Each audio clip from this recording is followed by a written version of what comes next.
The sky was a deep blue, reflecting on the calm sea as the Memoriam ship slowly glided away from the coast, its vastness cutting through the placid waters with an almost imperceptible grace. The horizon seemed to stretch infinitely, with pale clouds like brushstrokes from a careless artist, barely touching the dark blue that embraced the ocean. With every gust of wind, I could taste the salt on my lips, a scent of the sea that, in other times, would have revived me, but now served only as a reminder that I was drifting farther and farther from everything I knew. My hands, resting on the cold metallic railing, were damp with the dew of the approaching night. The wind, though gentle, carried something more than just the smell of the sea. A vague feeling, almost a whisper in the back of my mind, refusing to dissipate. There was a weight that didn't belong to that moment, something deep, buried in the waters the Memoriam was slicing through, as if the ship carried not only its passengers, but also ancient stories, forgotten memories, and fragments of lives long past. Memoriam, I repeated the ship's name in my thoughts, letting the word flow over my tongue like an old forgotten song. It was an appropriate name, laden with cruel irony. After all, here we were, all of us, passengers on a cruise dedicated to memory, or rather, to the desperate attempt to salvage what was already slipping away from our minds. It was painful to think that my own brain, once a vault of stories, moments, and emotions, was now failing in its one essential function: to remember. As the ship moved forward, the deep blue sky seemed to darken, and the sun began to hide behind the horizon, slowly sinking into the ocean, as if being swallowed by those mysterious waters. The golden glow of the dying light reflected on the waves with an almost melancholic beauty, but I couldn't lose myself in the scenery as I wanted to. Something prevented me from appreciating that moment, an unsettling feeling that crawled beneath my skin, whispering promises of forgetting. I knew my time was running out. The shadows that haunted my mind were growing, swallowing pieces of me, slowly but relentlessly. There were days when I could barely remember the names of friends I had known for decades, and others when events that shaped my life seemed nothing more than a blur, like a painting faded by time until almost nothing remained.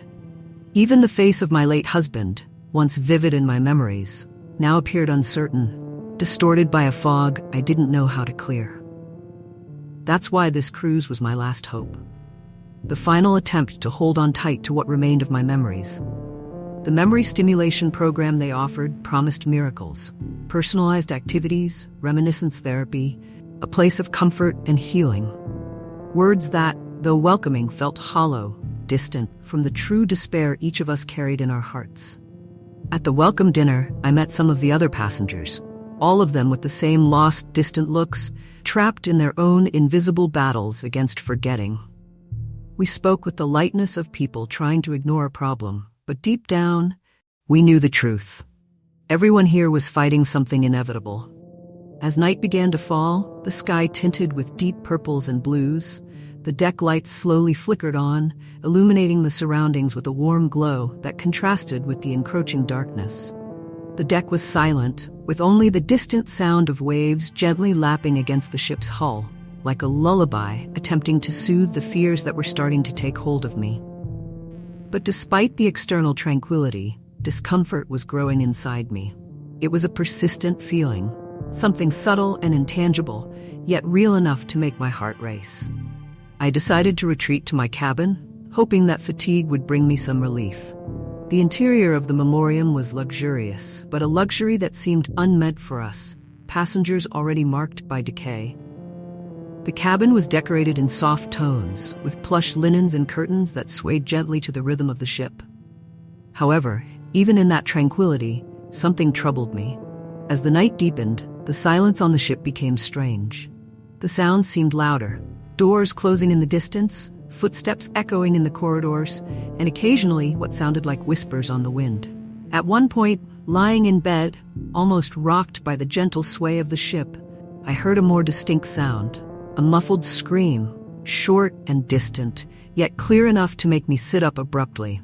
I looked around, trying to discern where the sound might have come from, but everything was quiet. The mind playing tricks, I tried to convince myself, but the discomfort wouldn't leave me. I felt surrounded by an invisible tension, as if something were always lurking in the shadows, waiting for the right moment to reveal itself.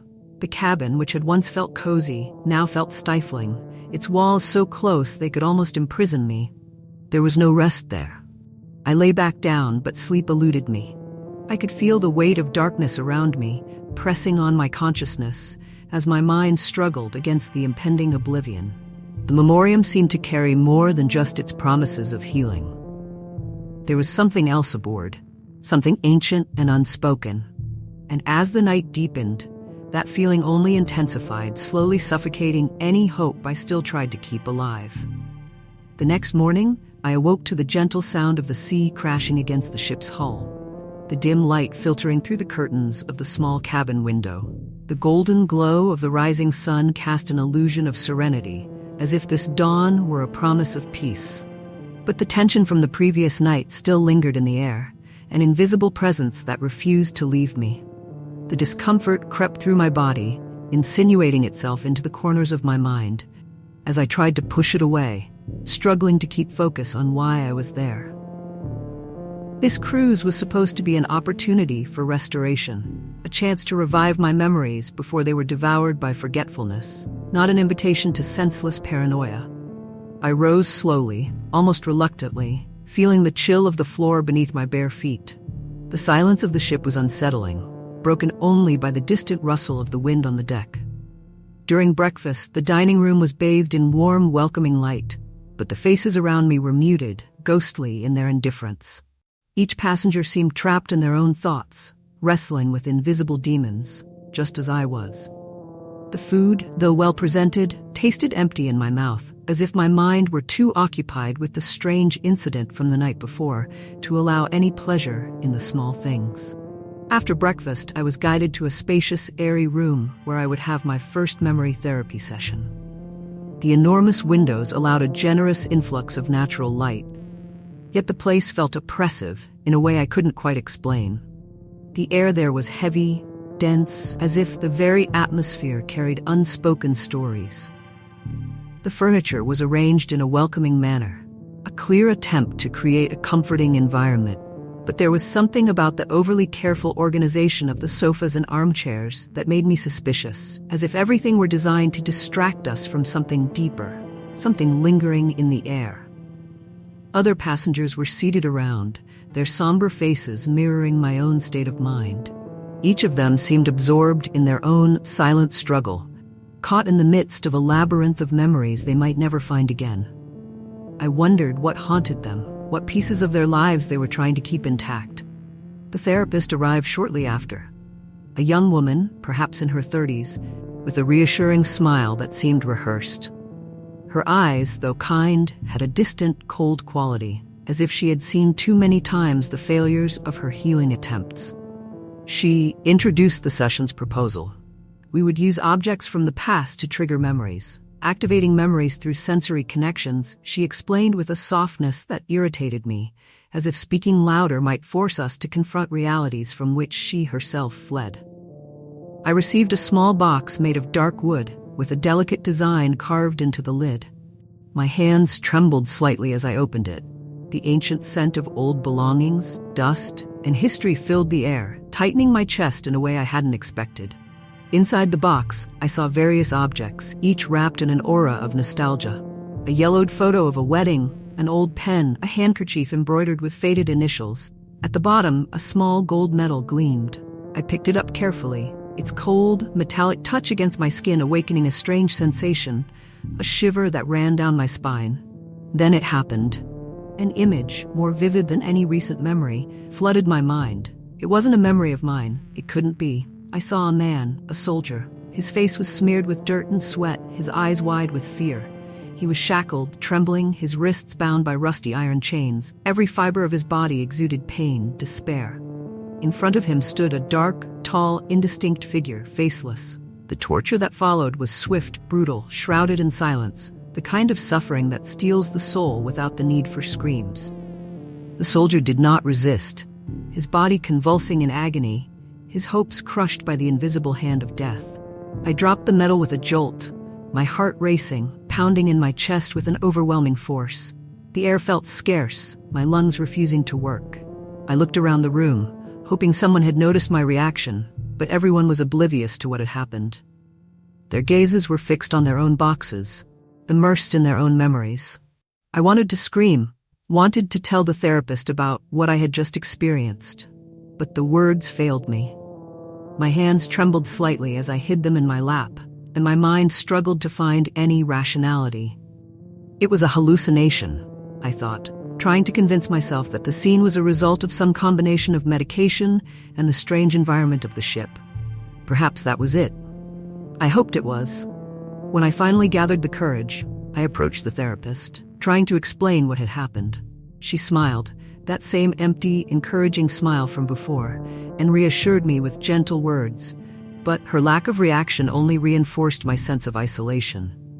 There was something profoundly wrong, something unsaid, and her response left me even more unsettled. Later, as dinner was served in the elegantly lit dining room, the memories of that soldier continued to haunt my thoughts. The food before me seemed a blur, an insignificant detail amidst the mental whirlwind consuming me. The contorted face of pain, the silent screams, the faceless figure. What did it mean? Was it a lost memory that had somehow infiltrated my mind, or something more? I looked around the table, seeing the other passengers whispering to each other, some laughing at jokes that couldn't break the weight of the oppressive atmosphere. Nothing felt normal. The more I tried to push the vision away, the clearer it became, like a mirror reflecting a disturbing truth. My body was there, sitting among them, but my mind wandered through the depths of that horrific image. Deep within my being, a quiet voice whispered an uncomfortable certainty. This was not merely my mind unraveling. It wasn't the progression of my condition or a side effect of the therapies. There was something in the air, something that transcended time and space. The memoriam carried secrets, and those secrets were beginning to reveal themselves, eager to emerge from the depths of the ship's dark past. In the days that followed, my visions became a constant, as if they had infiltrated every corner of my consciousness, a slow and silent poison. With each new therapy session, a different object was placed in my hands, and the cold touch of these ancient artifacts triggered strange memories, foreign to my life, yet intensely real.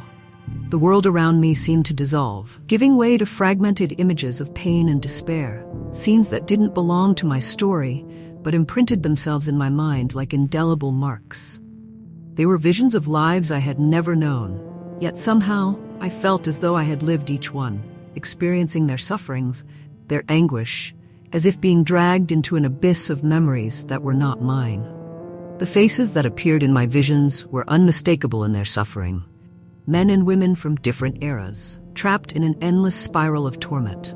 Their hollow eyes, their contorted expressions of pain, cried out for a freedom that had been denied to them. I saw them clearly, felt the desperation emanating from each of them, and it corroded me from within.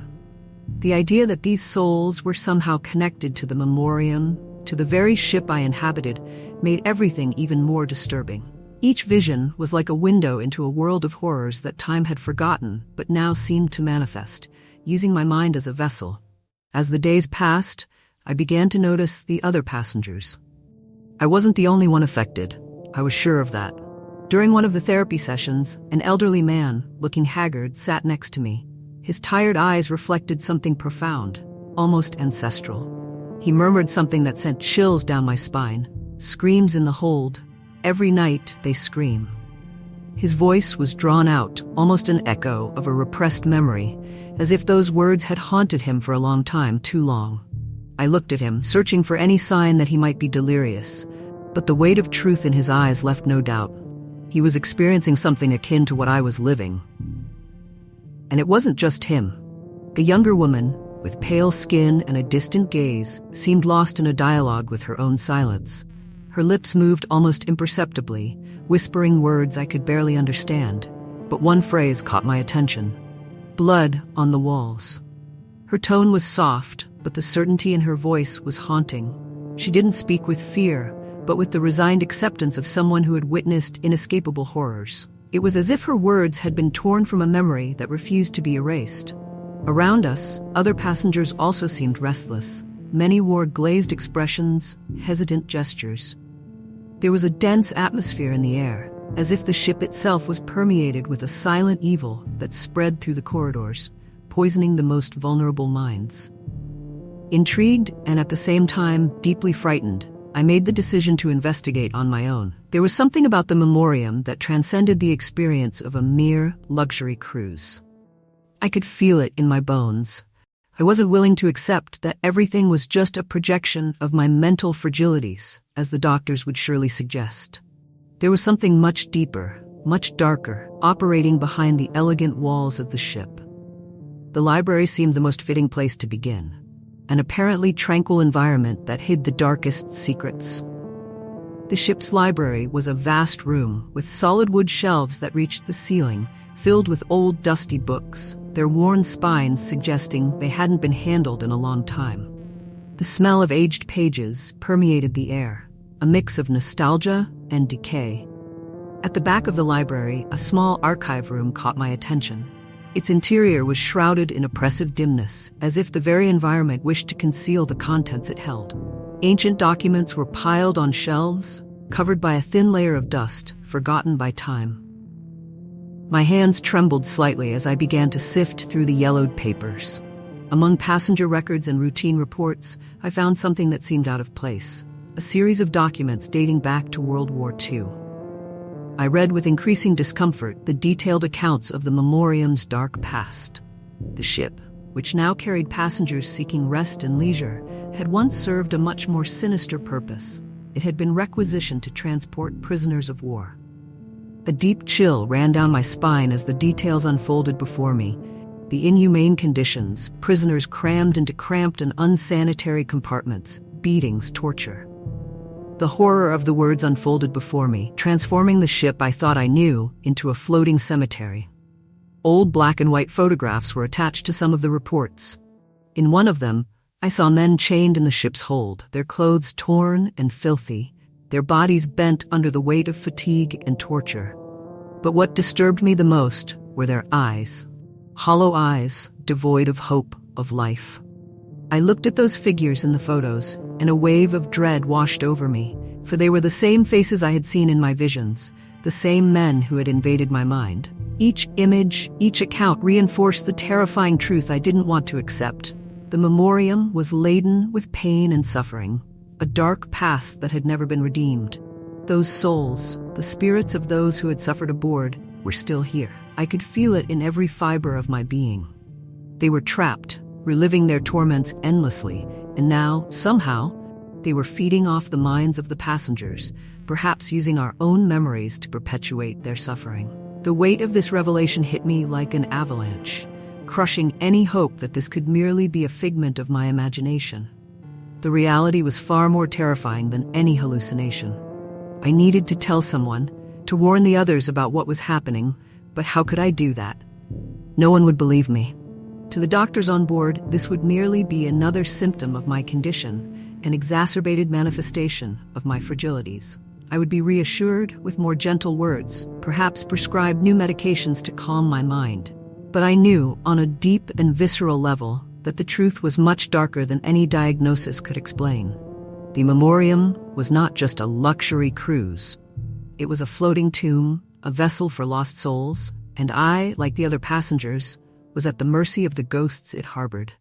The nights on the memoriam became an unbearable burden for me, an endless sequence of hours steeped in an oppressive fog of fear and despair.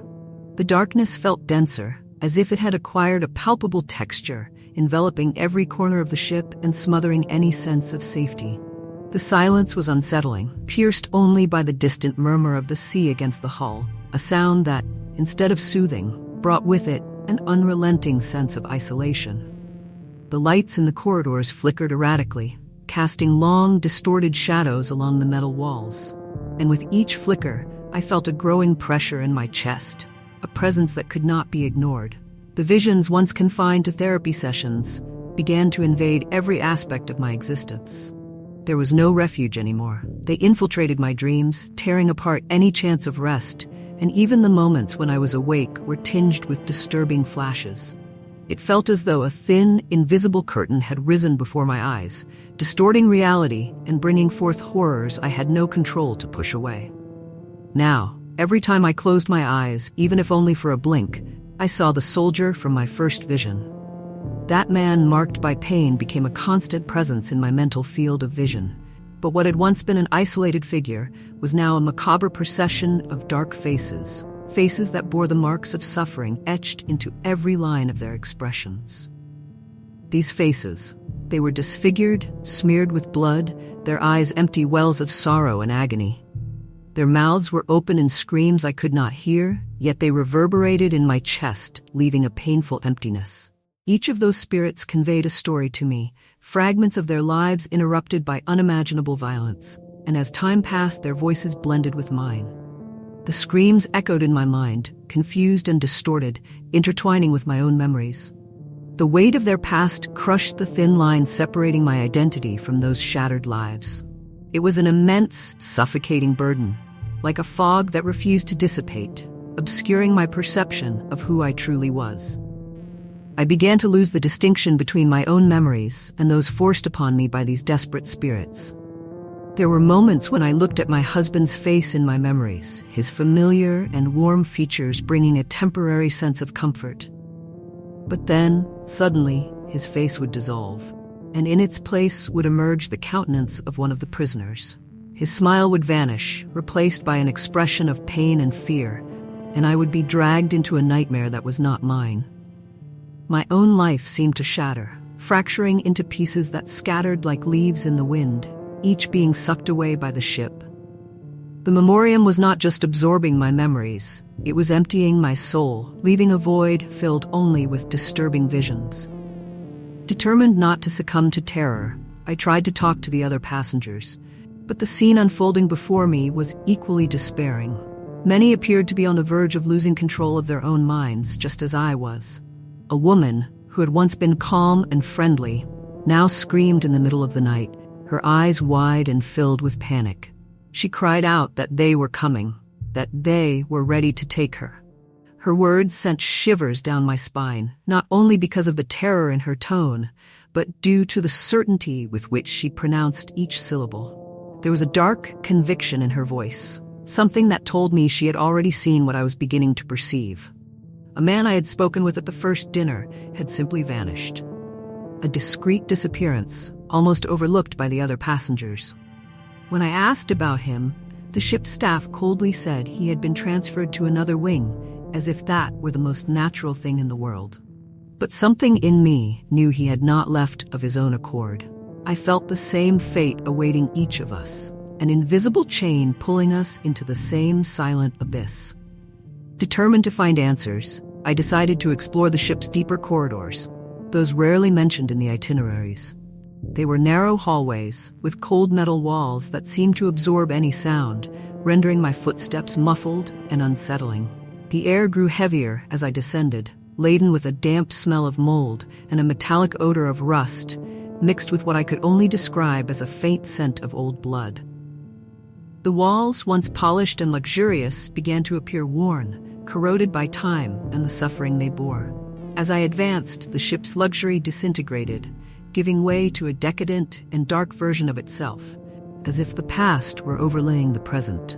It was then that the visions began to intensify. Each step brought me closer to the hold, and with it, the faces of the prisoners became sharper. They were chained to the walls, their mouths open in screams I could feel reverberating in the air. But they were silent screams, laden with such profound pain that it seemed to echo within my own body.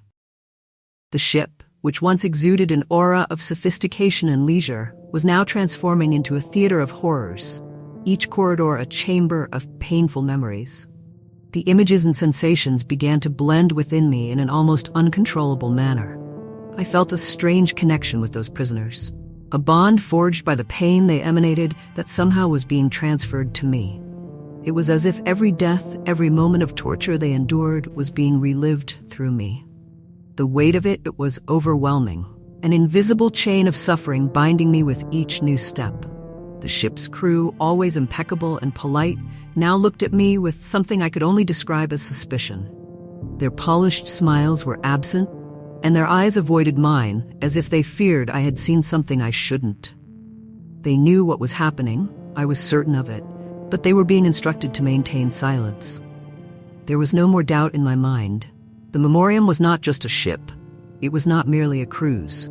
It was a trap, a prison for lost and tormented souls, feeding off the minds of vulnerable passengers, those whose defenses were weakened. I was being consumed by something greater than my mind could comprehend. If I did not act soon, if I did not find a way to deal with whatever was causing this, I knew I would lose everything. My very being was at stake, and deep down, a part of me already felt it was slipping away, being replaced by the memories of those who had died here, forgotten and ignored. My desperation reached a point I never imagined possible.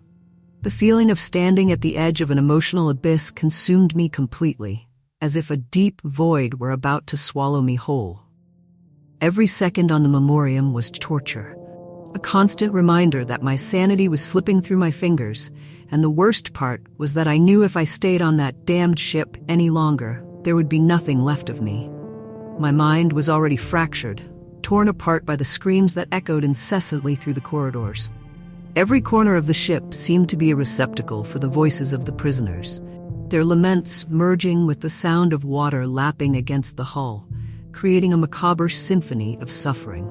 My visions, once vague and distant, now felt like sharp knives cutting through the fragile barrier between reality and nightmare. The soldier, ever present like an eternal shadow, invaded my thoughts with overwhelming force. His face, marked by war and pain, was etched deep in my memory, and his presence was a constant threat to my mental peace. But what disturbed me even more now was not his still figure in my recollections, but the fact that he had begun to speak. "Free us." His words echoed darkly, repeating endlessly in an unbroken cycle of plea and despair. He did not scream, nor did he command. He simply repeated, with a firmness that pierced through any resistance I still tried to maintain. "But free them? How?" Those words were a cruel enigma, something I didn't know how to decipher. My attempts to understand what was happening on the Memoriam always ended in failure. The answers slipped from me like smoke, and each clue led me deeper into a web of ancient mysteries and terrors. I decided then that the only way to break that cycle was to return to the ship's hold, the place where my visions peaked in intensity, where past and present seemed to intertwine uncontrollably. I had a feeling that the key to understanding and perhaps resolving that curse was hidden in the dark, damp depths of that place. My legs felt heavy as I walked through the ship's twisted corridors, each step sounding muffled, as if the very air around me were saturated with some invisible weight. The ship's walls creaked around me, a sound that didn't seem to come merely from the friction of metal and movement, but from an unexpressed anguish. Something deeper, as if the Memoriam itself were trying to communicate, desperate to tell its story. The lights flickered intermittently, casting shadows that seemed to dance and move like living specters, watching every move I made. The ship was alive, or at least, that was how I felt. The space around me seemed to pulse with energy, an ancient energy, laden with pain and suffering, that permeated the environment. When I finally reached the stairs leading to the hold, a wave of nausea hit me. The air there was different, denser, heavy with the metallic odor of rusted iron, and something more pungent, something that could only be described as the bittersweet smell of blood. Breathing became labored, each inhale seeming to scrape at my throat, turning into a monumental effort. The atmosphere was oppressive, almost suffocating, and my mind spun in a whirlwind of fear and confusion. Each step down seemed to drag me deeper into the belly of the beast that was the Memoriam, and the darkness around me became almost tangible, as if it could envelop me at any moment. With every step, flashes of suffering infiltrated my mind, as if I were being forced to relive the memories of the prisoners who perished there. I saw bodies piled upon one another, their open wounds, eyes wide and empty, pleading for help that never came. The cold metal floor seemed covered with a fine veil of dried blood, and the air was filled with a suffocating silence, interrupted only by the whispers of restless souls. The atmosphere in that hold was dense, saturated with ancient and unjustified pain.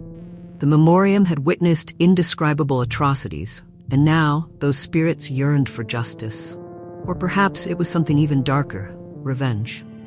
Finally, I reached the bottom of the hold, and there stood an imposing metal door, its surface stained and corroded by time, with marks of rust and dried blood. A door that seemed to guard something ancient, a hidden truth that longed to surface. It was locked, but as I approached, the visions around me exploded into a cacophony of whispers and screams, begging, demanding that I open it. My mind was in shambles, and my hands trembled as I searched for the key.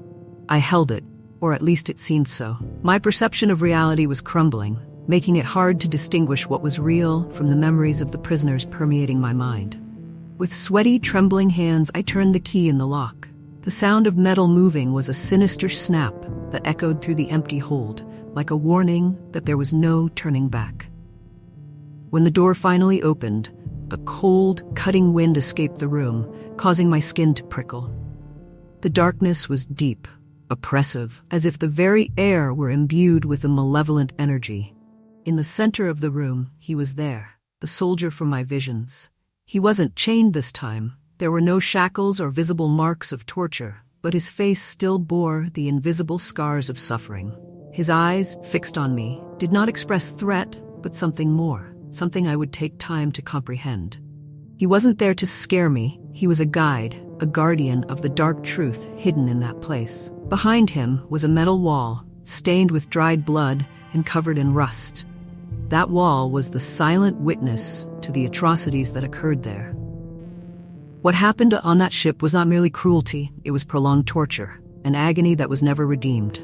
I could feel the energy vibrating around, as if the very space were crying out for justice, pleading for those souls to be freed from their endless torment. But deep down, I knew that it wasn't just justice the spirits sought. There was something more. They wanted to be heard, yes, but they also wanted revenge, and I was at the center of it all. I then realized I was facing a monumental choice. The key I held was the solution, but the weight of using it carried a price I wasn't sure I was prepared to pay. Using it would mean confronting something far beyond my comprehension, something so ancient and powerful that it could consume me entirely. I knew that whatever lay on the other side of that hidden truth could be the end of everything I knew, or my end.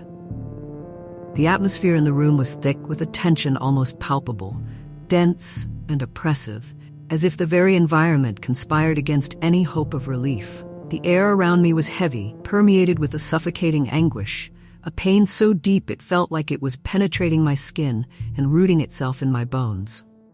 Each breath was an effort, as if the air were saturated with an ancient and vengeful energy. An invisible force echoing the tales of suffering and despair accumulated there over the years. The walls of the room seemed to pulse slightly, reverberating with the weight of forgotten memories and silent screams. The environment was alive, not with a physical presence but with the pain of those who perished. My eyes found the soldier once more, and the intensity in his gaze paralyzed me. His eyes, laden with plea and a silent request, were wells of immeasurable pain and at the same time of hope. That fragile, tenuous hope that I might be his redemption, his path to the freedom he longed for. His hands reached out toward me, slow, hesitant gestures, as if the very act of asking were an unbearable burden. He wanted me to follow him, like a guide through a labyrinth of shadows and torments. Yet each of his movements carried a disconcerting duality, a mix of fragility and strength, fear and determination. My heart, knotted in a confusing tangle of emotions, was overwhelmed by a torrent of fear and compassion. The small, stuffy room was a cell, not only for the flesh and blood prisoners who suffered there, but also for the lost souls wandering, trapped in a cycle of pain. And I somehow knew that the only way to end the torment that permeated the memoriam, that flowed through the corridors and echoed through the halls, was to confront the dark mystery behind that rusty door. There was something waiting on the other side, a truth, a condemnation, perhaps both, that held the spirits in that limbo. The soldier broke the silence again. "The key," he said, his voice a hoarse whisper, filled with echoes and reverberations from the past, as if the words carried the weight of years and the countless generations of prisoners who suffered there. His voice did not merely cross the air of the room, it traversed the veils of time, a bridge between what was and what was yet to come. "Use it to free us." The request was so simple, but the implication carried an unimaginable burden. I looked at the key in my hands, small yet incredibly heavy with the symbolism of everything it represented. Its surface, cold and metallic, seemed to pulsate with a life of its own, as if it knew it was about to open more than just a simple door. My heart beat in an irregular rhythm, each thump echoing in my ears, reverberating in my already overloaded mind. Every fiber of my being screamed for me to give up, to throw that key to the ground and flee as fast as I could from this maritime nightmare. But there was no escaping it. Not anymore. With a hesitant, almost reluctant gesture, I inserted the key into the lock of the rusty wall, the cold metal creaking in protest. The sound of the key turning, the friction of iron against iron, felt like a lament, as if the ship itself was writhing in pain. It was an almost ritualistic sound, an opening not just physical, but spiritual. The creaking echoed through the space, resonating in the walls, in the shadows, in everything around me. A shiver ran down my spine, and my muscles tensed, as if anticipating something horrific about to happen. Suddenly, a bright light exploded through the room, flooding everything in a blinding, inhuman brightness. The heat of that light grotesquely contrasted with the chill of the room, and the whispers, once soft and indistinct, transformed into screams that pierced my mind. Screams of anguish, but also of relief. A cacophony of voices mingled in a desperate clamor, as if every soul trapped on that ship was speaking at once, seeking their moment of redemption. The door creaked open slowly, revealing an absolute void, a dark abyss that sucked away any trace of light. The darkness on the other side seemed alive, like a hungry entity, ready to devour everything in its path. Yet along with that darkness, an invisible wave of energy was released, pushing the air around me and causing the pressure in my mind to start easing. It was as if an indescribable relief was washing over me, something I hadn't even realized I was carrying. The weight of the tormented souls began to dissipate, and for the first time in days, my mind was starting to clear, freed from the invisible chains dragging me into the abyss of their pain. The soldier, once a symbol of terror and agony, now looked at me with an expression of peace. A faint smile, almost imperceptible, crossed his face. "Thank you," he murmured softly, his voice a whisper of relief, before vanishing in a blinding glow. His features, so marked by suffering, softened, and his figure dissolved into light, taking with him the souls of the prisoners he represented. They were finally free. The shadows that had once moved threateningly along the walls began to slowly dissipate, swallowed by the new energy filling the space. An indescribable sense of peace flooded the room, something that had long abandoned that ship. I crumpled to the floor, my knees finally giving in to the weight of everything that had happened. My arms fell to my sides, exhausted. I was drained, physically and emotionally, but a deep relief was growing within me. The weight I had been carrying, the burden of so many souls, was finally beginning to dissolve. However, that feeling of freedom was as brief as a summer breeze, ephemeral and fleeting. A gentle tremor ran through the structure of the memoriam, almost imperceptible at first, but soon growing in intensity. The ship's metal began to creak again, but this time it was not the voices of the dead. It was the ship itself, like a slumbering beast that had just awakened from its disturbed sleep. The light that had once signified liberation and hope began to take on a more oppressive, dense hue, as if it were a reminder that the memoriam was also a living entity, carrying the weight of its own atrocities. I felt the panic return with full force. The screams of a sinking ship echoed in my mind, and in an instant, I realized that the memoriam would not let me leave so easily. The ship, with its history of death and pain, fed off those emotions. Now it threatened to drag everything to the depths of the sea, swallowing any chance of redemption. I got up, determined to escape. My heart hammered in my chest, a frantic drum, as I ran toward the stairs leading to the deck. The air around me felt charged, filled with tension and urgency. I could hear the echoes of the stories that ship told, each step I took resonating on the metallic floor. The past was breaking free, but I still had a future that I would not allow the memoriam to take from me. I hurried up the stairs, my heart racing in my chest, feeling each step vibrate beneath me as if the memoriam itself were groaning in despair. The sense of impending destruction was suffocating, as if the air around me was steeped in the fear and agony of all the souls that had passed through that cursed ship. The tremor beneath my feet intensified with each passing second, and I knew that time was running out. Each beat of my heart seemed to synchronize with the irregular pulses of the oppressive light that had once symbolized liberation, but now threatened to consume everything in an abyss of darkness and ruin. When I finally reached the deck, I was met with a scene that felt like it had come straight from a nightmare. Chaos reigned supreme, a portrait of pure panic. Passengers and crew were running wildly, their expressions frozen in masks of terror and despair. The cold, salty wind whipped across their faces, carrying with it the cruel sensation that we were teetering on the edge of a precipice, about to fall. The sound of metal creaking and wood cracking reverberated in the air, echoing like desperate screams from a ship that, like its occupants, was fighting against its own death. I could see the horizon, but it appeared distant, distorted, as if the ocean itself were conspiring to swallow us whole. The sky above, once a starry cloak of hope, was now closing in with dense, dark clouds, a curtain sealing our tragic fate. The ship was slowly tilting, like a colossal creature being pulled into the depths. Water was beginning to invade the corridors and cover the floor, cold and merciless, approaching us with a determination that only nature could possess. Each step I took became heavier, as if the sea itself were trying to drag me down, pulling me toward an inevitable end. I took a deep breath, ignoring the fear that was trying to take hold of me, and approached a group of passengers. Their pale faces were frozen in expressions of disbelief, as if they had yet to accept the gravity of the situation. "We need to get out of here now. The ship won't hold much longer," I shouted, my voice laden with urgency and determination. The sound of my words cut through the thick, disoriented silence that enveloped them. Some continued to stare at me, their eyes empty, devoid of hope. But others began to move, awakening from the paralyzing trance that fear had imposed. It was as if, at that moment, something had ignited in their minds, a spark of survival that propelled them to act. Together, we formed a small group, moving toward the lifeboats that were violently swaying with the rising waves. The walk there felt like it lasted an eternity, as if every meter were a challenge imposed by nature itself. The water lapped at our ankles, then our knees, rising with a frightening ferocity. When we finally reached the edge, the scene unfolding before us was even more chaotic.